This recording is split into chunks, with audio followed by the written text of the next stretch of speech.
Welcome to the deep dive, everyone. Before we get started today, please make sure to hit that like button and subscribe to the show. Yeah, please do. It really helps us keep bringing you these deep dives, and we appreciate every single one of you who supports us. Today we have an incredibly intense, hyper-systematized, and frankly, highly provocative subject on the table. That is putting it mildly. Right. We are going to be looking at a brand new 2025 ebook. It's titled British Fourth Turning: Long-Term Decline, Deindustrialization, Engsoc, and Woke Oppression. And it's authored by Conrad Riker. Yeah, it's making a lot of waves. It really is. I want to hook you right away, because regardless of where your personal politics lie, this book is currently sending absolute shockwaves through cultural and political discourse. It is a text that is specifically tailored for men's rights advocates and those within what is often colloquially called the red-pilled manosphere. Riker is attempting to provide a massive, comprehensive framework for understanding the history of Western institutions before they were, according to his thesis anyway, entirely captured by feminists and cultural Marxists. Yeah, it's an ambitious scope. Very. And if you want to read the full text for yourself, and we always encourage you to check out the primary sources we analyze here, you can go to Amazon Kindle and Google Play Books to buy the book. You should also follow the author at Conrad Riker on Substack to see how these ideas are developing in real time. It is a dense read, to put it mildly. Riker builds an expansive philosophical architecture, pulling from classical antiquity to modern internet subcultures. Yeah. And the rhetoric he employs is exceptionally fierce. Which brings us to the core mission of today's deep dive. We are going to spend our time today unpacking the philosophical, economic, and cultural arguments Riker makes about the history and current state of Western institutions. Right. But before we get into the weeds, we need to issue a very clear, very crucial disclaimer. Absolutely essential. Yes. You, the listener, need to know that we are sitting here today as strictly impartial analysts. We are not taking sides on this issue. Not at all. We are absolutely not endorsing the politically charged, highly controversial, and targeted viewpoints contained within this book. Our goal is purely objective deconstruction. We want to map out the architecture of Riker's worldview so that you can understand exactly what this growing anti-institutional movement believes. Exactly. We want to look at the historical data points they're utilizing and how they justify their conclusions. What's fascinating here is the overarching premise that Riker uses to set the stage for everything that follows. Let's hear it. He doesn't start from the position that Western civilization is in a temporary slump or, a manageable decline. He argues that the West is in its literal death throes. Death throes. That's his phrase. Yes. According to his framework, we are not witnessing random bureaucratic incompetence. We are witnessing a deliberate, systemic collapse orchestrated from within. Orchestrated by who, in his view?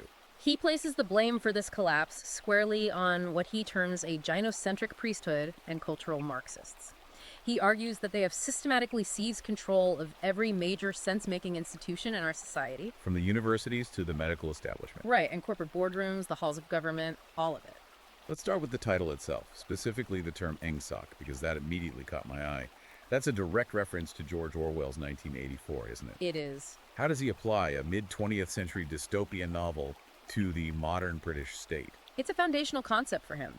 In Orwell's 1984, Engsoc stood for English socialism, which was the totalitarian ideology of the ruling party. Right, Big Brother. Exactly.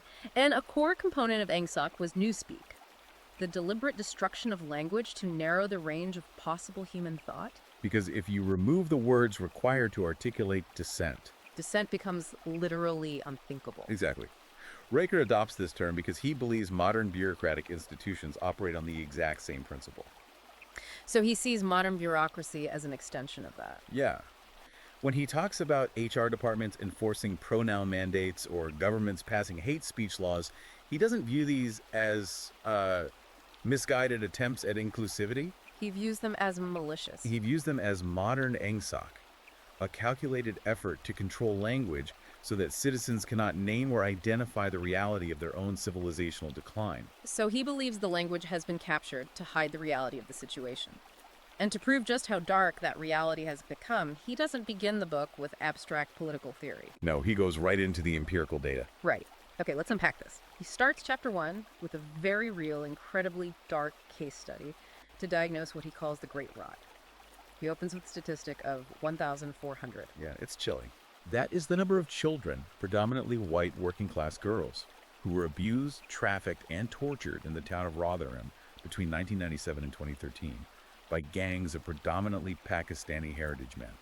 Riker uses the empirical findings of Professor Alexis Jay's independent inquiry to anchor his entire worldview.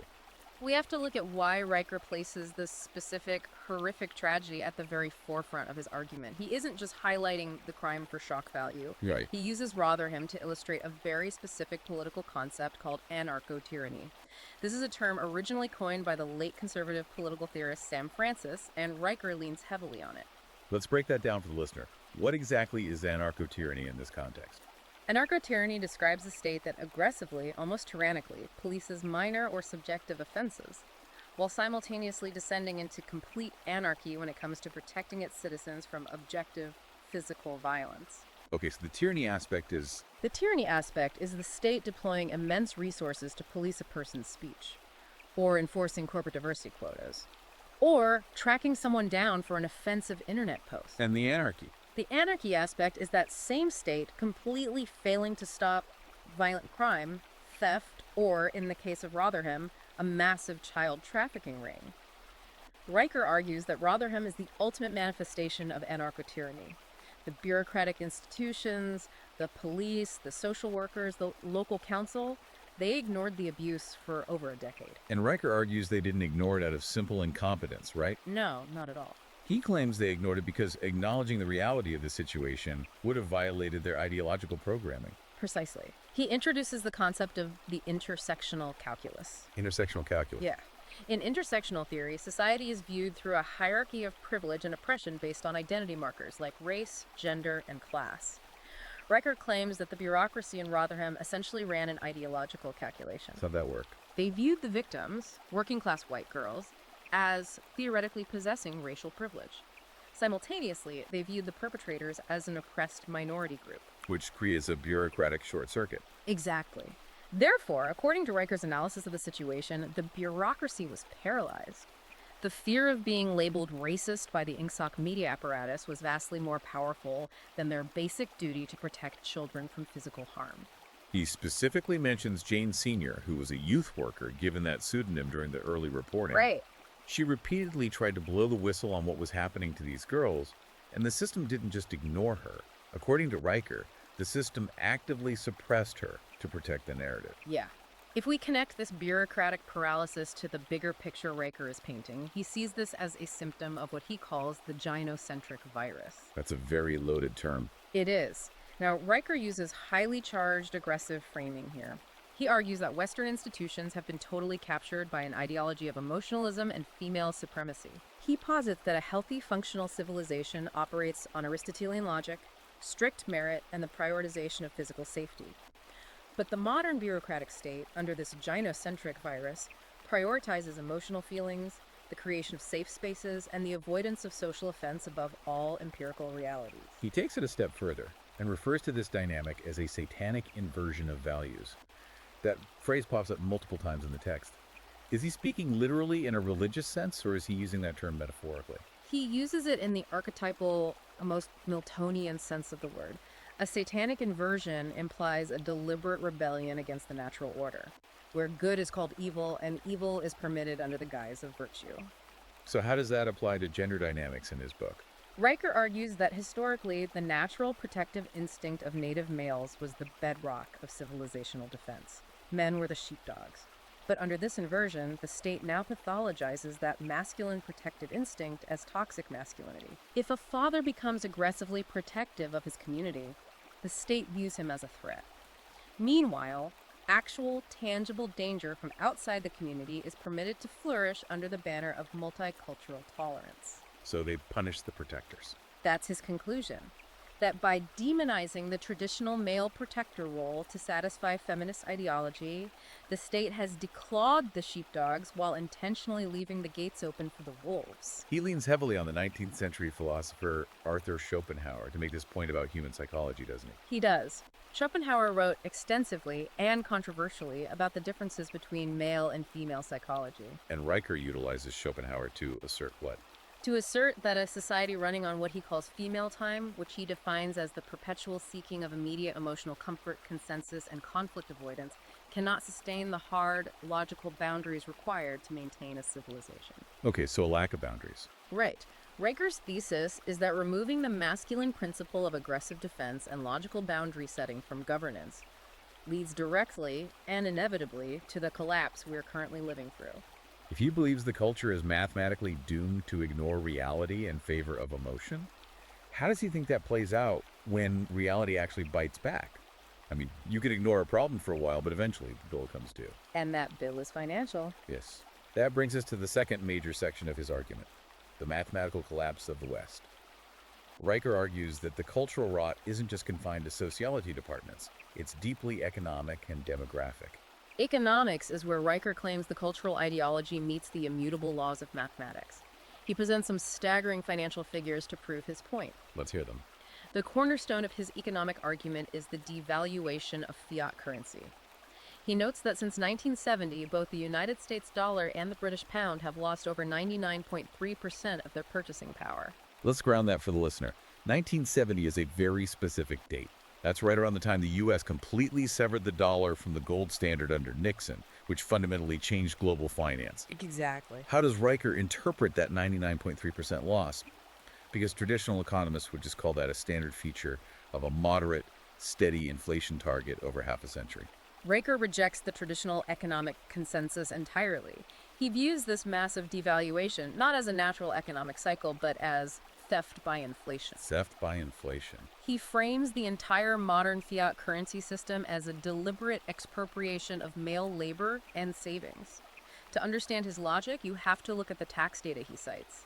Riker points to studies showing that men, across their lifetimes, are the primary net contributors to the state treasury, While women, on average, are net recipients of state spending over their lifetime. meaning that when you factor in all the taxes paid versus all the public services consumed like healthcare, education, welfare, and pensions, men pay in more than they take out. According to the data he relies on, yes. So, in his view, the state prints money out of thin air to fund a bloated, feminized welfare state. This welfare state consumes resources without producing anything tangible in return. So inflation is the hidden engine for this. Precisely. He sees inflation as a hidden, insidious tax designed specifically to drain masculine wealth, savings, and purchasing power to subsidize state dependency. It is a wealth transfer from the productive male class to the bureaucratic managerial class. He backs up this claim of an impending mathematical doom with some terrifying projections about national debt. If you are listening to this and wondering how this affects you, Riker points out that the UK now spends more on debt interest payments, roughly $100 billion a year, than it spends on its entire national defense budget. That is an astonishing milestone. Really is. He also cites the UK Office for Budget Responsibility, which projects that public debt will rise to 310% of GDP by the year 2070 if current demographic and spending trends hold. He paints a picture of a civilization that has completely maxed out its credit cards. And what are they paying for? A massive administrative state, diversity consultants, and welfare programs, all while the actual physical infrastructure of the nation crumbles. And this economic drain is intimately tied to his next point, which is what he calls the demographic winter. Yes, the demographics. This is where we get into some of his most highly charged and controversial assertions. Riker points to the UK's total fertility rate, which has plummeted to 1.49 children per woman. Just to maintain a stable population, a society needs a replacement rate of 2.1, so 1.49 is a steep decline. At the same time, he pulls data from the 2021 census, noting that the white British population in England and Wales has dropped to 74.4%. That is down significantly from 87.5% just 2 decades prior in 2001. Riker looks at those two numbers, the crashing native birth rate and the rapid demographic shift, and he interprets them through a very specific lens. He calls this the Great Replacement. Right. Now, many sociologists argue that demographic shifts are the organic result of globalization, urbanization, and changing economic patterns. But Riker vehemently disagrees. He insists this is a deliberate, mathematically calculated strategy by the ruling elite. Walk me through that logic. Why would the elite intentionally engineer a demographic collapse of their own population? According to Riker, the native male population has become increasingly alienated, economically disenfranchised, and spiritually hostile to the modern state. They're waking up, essentially, in his view. Yes, The elite recognize that this native voting bloc is turning against them. Therefore, to keep the economic Ponzi scheme of the welfare state running and to maintain their grip on power, the state is essentially importing replacement labor. And a new voting base. Exactly, an entirely new, compliant electorate from the developing world. He argues that the state doesn't just passively allow this to happen. He claims it actively subsidizes the demographic collapse of the native population. He targets the tax system specifically. Right. Yes. He argues the modern tax system creates a massive marriage penalty. He claims that policies actively punish traditional dual-income nuclear families by taxing them at higher effective rates when combining incomes. While subsidizing alternative structures. Right. Simultaneously subsidizing single motherhood through housing benefits, child tax credits, and welfare prioritization. In Riker's philosophical framework, the traditional nuclear family headed by a patriarch is the fundamental building block of any functional civilization. By financially incentivizing its destruction, he argues the state is committing demographic suicide. He also brings up abortion statistics to hammer this point home. He notes that there are over 200,000 abortions performed annually in England and Wales, funded by the state. He uses that aggressive phrasing again, calling it a form of satanic depopulation. He views these policies not as women's health care, but as a coordinated, state-sponsored attack on the biological and cultural reproduction of Western society. It is an incredibly bleak diagnosis. Right. If we accept his premise for a moment, he is saying the wealth has been stolen through inflation, the foundational family unit has been smashed by state incentives, and the native population is mathematically shrinking itself out of existence. That's his argument in a nutshell. Which naturally leads to a massive question. If this is all true, how did we get here intellectually? How did a seemingly rational bureaucracy convince an entire population to go along with policies that, according to Riker, are mathematically guaranteed to destroy them? And that brings us to chapter 7 of his book titled The War on Logic. Right. To explain this intellectual capture, Riker traces a very specific philosophical lineage.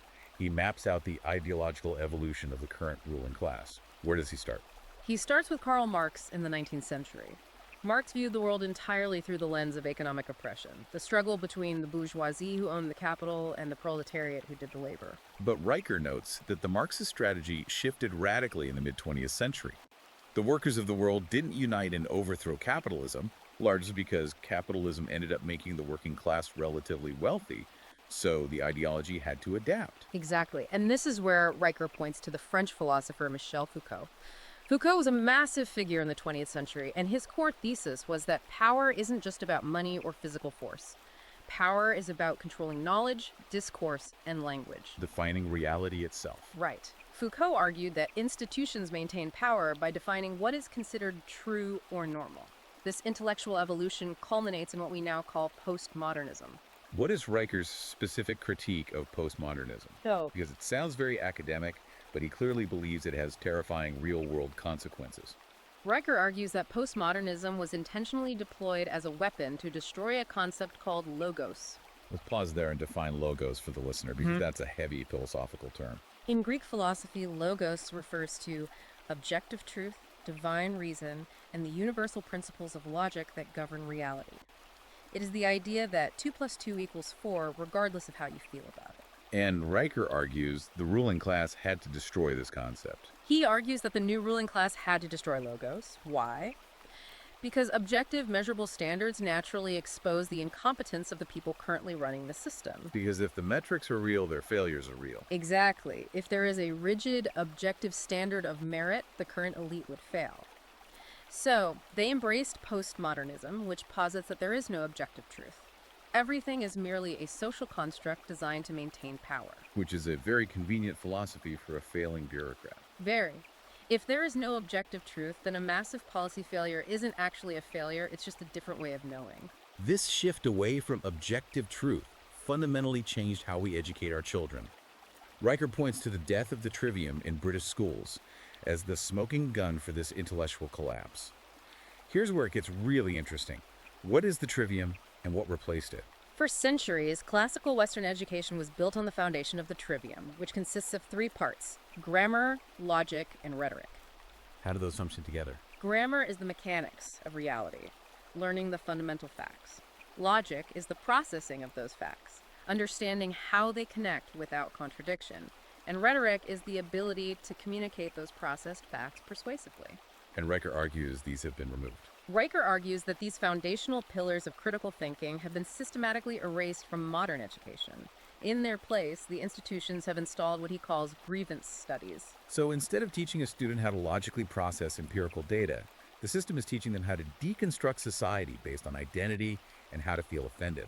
Yes, and this leads directly into what Riker considers the epistemological void of our time, the lived experience fallacy. The lived experience fallacy. According to the book, this is where objective truth goes to die. Riker asserts that modern institutions treat subjective emotional discomfort, specifically female emotional discomfort, as an undeniable, supreme truth that cannot be questioned. How does that play out in everyday life? If someone is listening to this, how would they encounter this lived experience fallacy? Riker argues that if a man brings a data-backed empirical argument to a discussion in a corporate boardroom or a university classroom, and that data conflicts with the prevailing intersectional narrative, he is immediately dismissed. Not debated, just dismissed. Dismissed. He isn't defeated by a counter-argument. He is dismissed as being privileged. Riker points out that this is a logical non sequitur. A person's identity has no bearing on whether their data is mathematically correct. But the narrative overrides the math. In the modern system, the subjective feeling or lived experience of a supposedly marginalized person effectively vetoes empirical data. He doesn't just leave this as an abstract theory. He gives some very specific, highly publicized examples to demonstrate how this emotionalism has captured the culture. He cites the Amber Heard versus Johnny Depp defamation trial as a massive cultural turning point. That trial is a pivotal moment in Riker's analysis. He views it as the precise moment the damsel in distress con, as he calls it, was finally exposed to the general public. Walk me through his interpretation of that trial, because obviously it was a massive media spectacle, but Riker sees it as a structural failure of the feminist narrative. Riker argues that Amber Heard weaponized the Me Too movement and the inherent institutional bias toward female testimony to try and completely destroy a high-value male. She relied on the cultural presumption that women never lie about abuse. Right, the believe all women slogan. Exactly. But for 6 weeks, the public watched a live feed of the trial. When the evidence was actually shown, when the audio recordings were played, and the logic of her claims was subjected to cross-examination, the narrative completely collapsed. The empirical reality exposed the emotional manipulation. But Riker's point isn't just about Hollywood celebrities. He brings this back to the average man. He argues that while cameras in the courtroom saved Johnny Depp, in 99% of family courts across the West where there are no cameras, the system still operates under this lived experience fallacy. Yes. He claims the family courts automatically accept female tears and accusations as prima facie evidence of male guilt, completely abandoning the presumption of innocence. He applies this exact same critique, the triumph of emotionalism over empirical data, to the modern medical establishment. Riker points specifically to the prescribing of puberty blockers and irreversible surgeries to children experiencing gender dysphoria. This is a major flashpoint in his argument. That is obviously one of the most heated debates in society today. What data is Riker using to claim the medical establishment has been captured? He cites longitudinal studies and data from the DSM-5, which is the standard classification of mental disorders used by mental health professionals. Riker points out that historical data shows that between 80 to 95% of prepubertal children diagnosed with gender dysphoria eventually desist. Desist, meaning they outgrow it. Meaning they outgrow the dysphoria, yes, if they are left alone to go through natural puberty. Yet, Riker argues the captured medical establishment completely ignores this mountain of historical, empirical data. Instead, they have adopted an affirmation-only model. So they ignore the 80 to 95% desist rate. In his view, doctors are mutilating children based on the emotional, anecdotal whims of the moment, driven by political ideology rather than biological reality. The erasure of reality and the policing of language doesn't stop at the hospital doors. It goes straight into the criminal justice system. Riker uses two very chilling, very specific arrests in the UK to prove that the state has entirely weaponized justice against its own citizens. First, he brings up the case of Harry Miller. Harry Miller was a former police officer. He was investigated, interrogated by the police, and had his incident recorded as a non-crime hate incident, simply for retweeting a humorous limerick that mocked transgender ideology. The police literally knocked on his door to check his thinking over a poem on the internet. And the second case he brings up is Isabel Von Spruce. Yes, she was arrested in Birmingham. She was standing on a public street near an abortion clinic She wasn't holding a sign, she wasn't speaking, she wasn't blocking anyone. She was arrested for praying silently in her own head. How did they even know? The police officer explicitly asked her if she was praying, and she said she might be praying silently, and she was arrested. So, tying this back to his overarching theory, Riker uses these cases to solidify his anarcho-tyranny thesis. While actual violent crime is effectively decriminalized in many major cities, the state is spending taxpayer resources to monitor retweets and literal thought crimes. The conclusion Riker draws from these cases is profound. He argues that the state has entirely surrendered its traditional, legitimate monopoly on violence. A state's primary function is supposed to be the protection of your physical person and your property from objective harm. Instead, it's doing what? Instead, its primary function has become policing pronouns and crushing any intellectual, spiritual, or logical dissent against its intersectional ideology. By criminalizing silent prayer and internet jokes, the state is openly asserting ownership over the minds of its citizens. It is psychological warfare, according to his framework. But if the mind of the civilization is captured by this ideology, what happens to the physical world? You can't run a power grid on grievance studies. No, you cannot. That brings us to Body Section 4, where Riker zooms out to look at geopolitics, deindustrialization, and the military.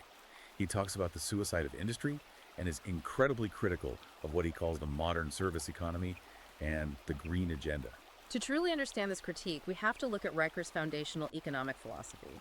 He derives this from the 13th century theologian and philosopher St. Thomas Aquinas. That's a massive leap. How does Riker apply a medieval monk's philosophy to a modern digital economy? He adopts a Thomistic view of wealth. For Aquinas and for Riker, real wealth is not an abstract concept. It is not a number on a computer screen, it is not a derivatives market, and it is certainly not a diversity consultant's invoice. What is real wealth to him? Real wealth is the physical capacity to transform raw, natural matter into a useful state. True wealth is forging steel, growing wheat, mining silicon, and generating energy. So he makes a hard distinction between the people who manipulate symbols of wealth, like bankers and bureaucrats, and the people who actually produce the physical reality we live in. Exactly. And because of this, Riker argues that the West's pivot away from manufacturing and toward a service economy is a catastrophic categorical error. He likens the modern service economy to a parasitic regression. A parasitic regression. It is a biological impossibility where everyone in a society is acting as a servant in a domestic global economy, delivering food to each other, writing emails to each other, policing each other's speech, but no one is actually a primary producer of tangible physical goods. He uses the shutting down of the blast furnaces at Port Talbot in Wales as a prime example of this amputation of competence. For those who don't know, Port Talbot was the largest steelworks in the UK, and shutting down its blast furnaces meant the UK lost its ability to produce virgin steel from scratch. Riker says we traded the anvil for the headset. Traded the anvil for the headset, and he places the blame for this deindustrialization squarely on the green agenda.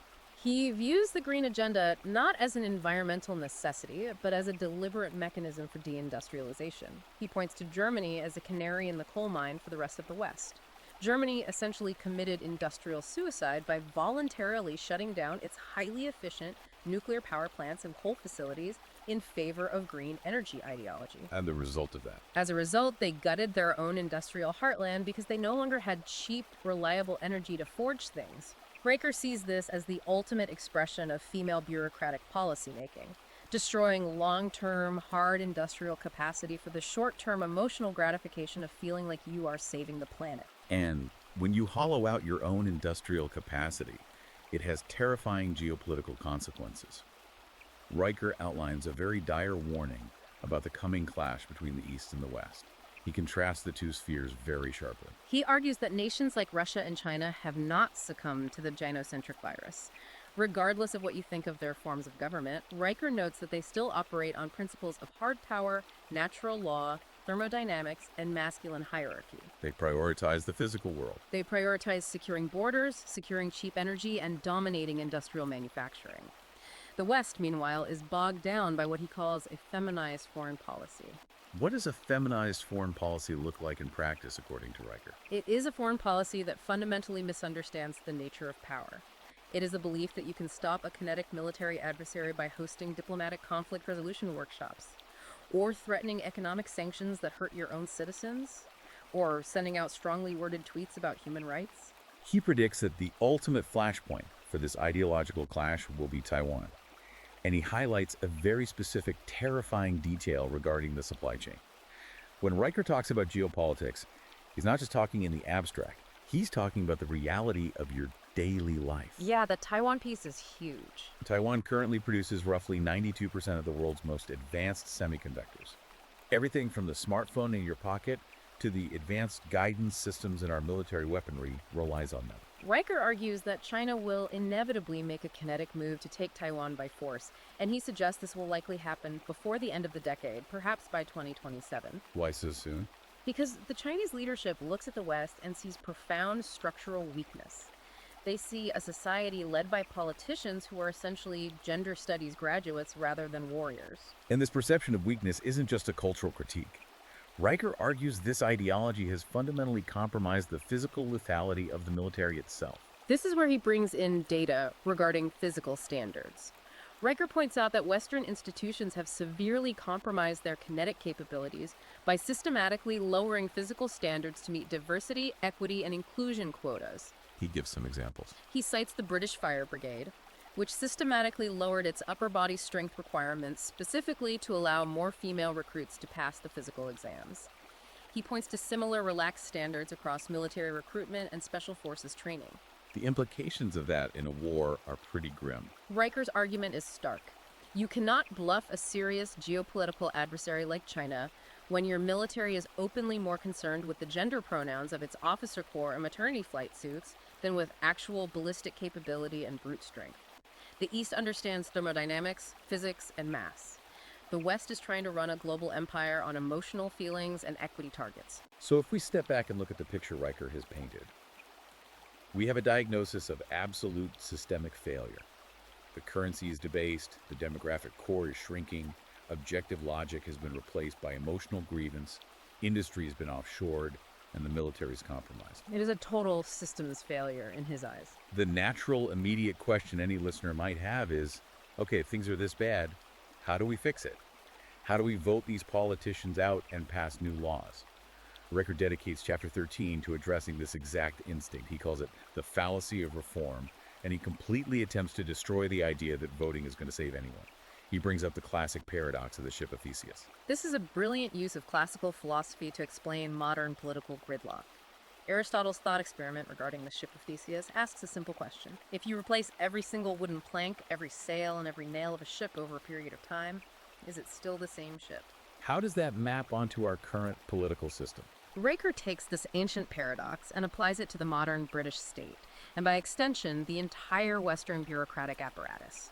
Riker argues that if you have a ship whose fundamental architectural blueprints dictate that it must take on water and sink, it does not matter if you replace the wood. Because the design itself is the problem. You can swap out the captain, you can paint the hull a different color, but the new ship will still sink because the underlying design is fatal. In Riker's view, the underlying software of the Western state, the massive welfare apparatus, the overarching equality laws, the entrenched bureaucratic administrative state is programmed with a code designed to kill the host. Because that software is inherently parasitic, he argues that changing the members of parliament or electing a new prime minister is an entirely pointless exercise. He specifically targets conservative politicians in this chapter. He uses the former UK Prime Minister Rishi Sunak as the prime example, calling him and the entire Tory party an illusion, a concept he refers to as controlled opposition. He is incredibly harsh on mainstream conservatism. Riker argues that politicians like Sunak do not exist to actually conserve the nation or reverse the decline. They exist merely as a societal pressure valve. A pressure valve for who? Their function is to absorb the righteous anger of the economically productive masculine voters, giving them the false hope that if they just vote a little harder next time or donate to a new campaign, things will fundamentally change. But in reality, Riker points out, these so-called conservatives govern exactly like the left. They don't actually dismantle the Ingsoc state. No. Once in power, they continue pushing net zero energy agendas, they continue raising taxes to fund the bloated bureaucracy, and they enforce the exact same Ingsoc ideologies that are destroying the country. So if reform is a complete fallacy, if the system is mathematically programmed to destroy the native male population regardless of who wins an election, what is the rational response? So what does this all mean? This brings us to the climax of the book, Chapter 14, The Architecture of Escape. Riker urges his readers to completely abandon the delusion that they can save a system that actively hates them. Instead of trying to wield a voice in a rigged democracy, men must engage in strategic withdrawal. They must exit the matrix entirely. This concept of exit over voice is the defining call to action in the book. Riker is essentially arguing for a peaceful but total civilizational divorce. What does that actually mean practically? How does a normal guy who works a 9-to-5 job exit the system? Riker lays out a highly detailed blueprint for building what he calls the new manosphere Jerusalem. It's all about building parallel, decentralized institutions that the state cannot control. Let's break this down, starting with the most crucial element, economics. If the fiat currency is a mechanism for theft by inflation, how do you escape the bank? Riker says the escape hatch is Bitcoin. And he doesn't just view Bitcoin as a speculative investment, he views it philosophically. He calls Bitcoin the ultimate return to logos. Walk me through that logic. How is a digital cryptocurrency a return to objective truth? Because of the underlying mathematics. Bitcoin has a hard, mathematically encrypted cap of 21 million coins. It is immutable code. It does not care about your feelings. It cannot be inflated by central bankers trying to fund a new welfare program. And it doesn't have diversity quotas. It's purely objective. Right. Riker argues that by adopting Bitcoin and by actively moving labor and transactions into the decentralized gig and cash economy, productive men can systematically starve the tax farm. If the state uses your taxes to fund your own demographic replacement and to police your speech, the only moral action is to legally and technologically withhold that capital. That economic secession is paired with a radical rethinking of how these new parallel communities will govern themselves. Within these new networks, Riker advocates tying voting rights strictly to net tax contributions. He relies heavily on the empirical claim we discussed earlier that men are the only demographic group acting as a net lifetime contributor to the state treasury. Therefore, his parallel governance model dictates a return to a very old concept, that only those who actually produce the surplus value, those with real financial and physical skin in the game, should have a hand on the steering wheel. No representation without taxation. It is a strict enforcement of that, yes. If you are a net drain on the system's resources, you do not get to vote on how those resources are allocated. But it's not just about money and voting mechanisms, it's deeply cultural. Riker argues that men need to create exclusively male-only spaces to rebuild the protector archetype and foster stoic virtues without the suffocating oversight of HR departments or the gynocentric virus. And here is where he introduces a wild, highly tactical legal maneuver. He actually advises men to exploit the religious exemption clauses within modern equality acts. This is where Riker moves from philosopher to tactician. He recognizes that if a group of men simply tries to start a private club, the state will use discrimination laws to shut it down or force integration. So his solution is to weaponize the state's own bureaucratic rules against itself. He suggests forming what he calls philosophical guilds, like a church of logic or an Aristotelian society. I read that section and it blew my mind. He is literally suggesting that men register their biological reality and their adherence to objective logic as a formal religion. Yes. By framing these male-only spaces and networks as sincerely held religious or philosophical orders, men can legally claim protected status. They can use the Equality Act's religious exemptions to bypass the surveillance, the censorship, and the mandated diversity of the state apparatus. That is quite the loophole. It is a legal firewall designed to give men the space to rebuild the trivium, teach their children, and network economically without state interference. This entire architecture of escape is ultimately underpinned by a psychological framework that Riker terms the new male stoicism. The book concludes by invoking heavyweights like Arthur Schopenhauer, Thomas Aquinas, and the ancient Stoics like Marcus Aurelius. What is his final philosophical mandate for the listener? Riker's ultimate mandate is that men must cultivate absolute, unbreakable emotional detachment from the approval of women and the broader society. For decades, men have been conditioned to seek validation from the culture. And when the culture demands, they apologize. When the state, the media, or an HR department demands that a man apologize for his toxic masculinity or acknowledge his privilege, Riker frames this not as a moral failing on the man's part, but as a macro-level shit test. Let's define that term for anyone unfamiliar. A shit test is a classic concept derived from manosphere and evolutionary psychology. On an interpersonal level, it's a mechanism often subconscious used by women to test a man's frame, his confidence, and ultimately his genetic fitness. If a man becomes flustered, angry, or immediately apologizes to appease her, he fails the test. Riker is scaling that concept up to the level of civilizational politics, isn't he? Precisely. Riker argues that the modern feminized state is constantly testing the genetic stock and stoic frame of Western men. If a man bows to the pressure, if he apologizes for his nature, and accepts the unearned guilt placed upon him by the gynocentric order, he fails the macro test.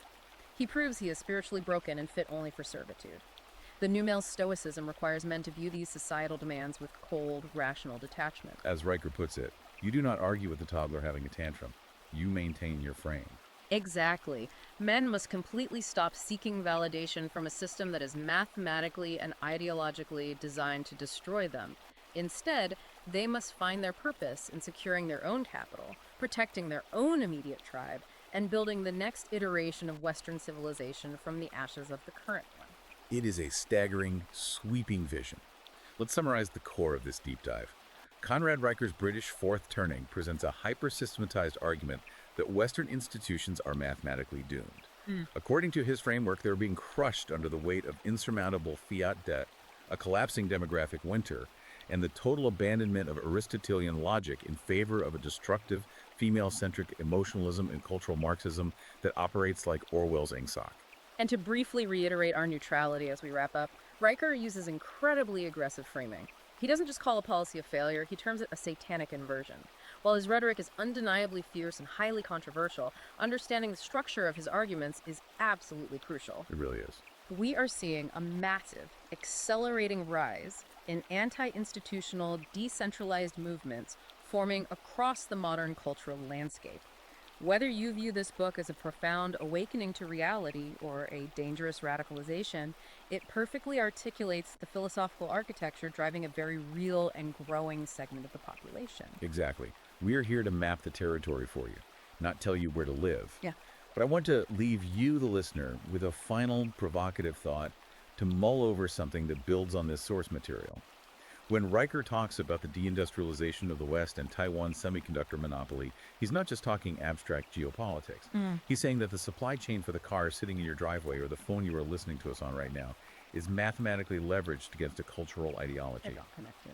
Regardless of where you stand on Riker's intense sociopolitical worldview, his absolute focus on exit over voice, this idea of entirely abandoning legacy institutions to build parallel, decentralized networks like Bitcoin and private religious guilds, raises a profound question for the future of our society. The big question. When a significant portion of a society's foundational builders, the taxpayers, the engineers, the laborers, decides that the fundamental social contract is null and void, and actively begins to withdraw their participation, their labor, and their capital, can the center possibly hold? That is the defining question of the fourth turning. It truly is.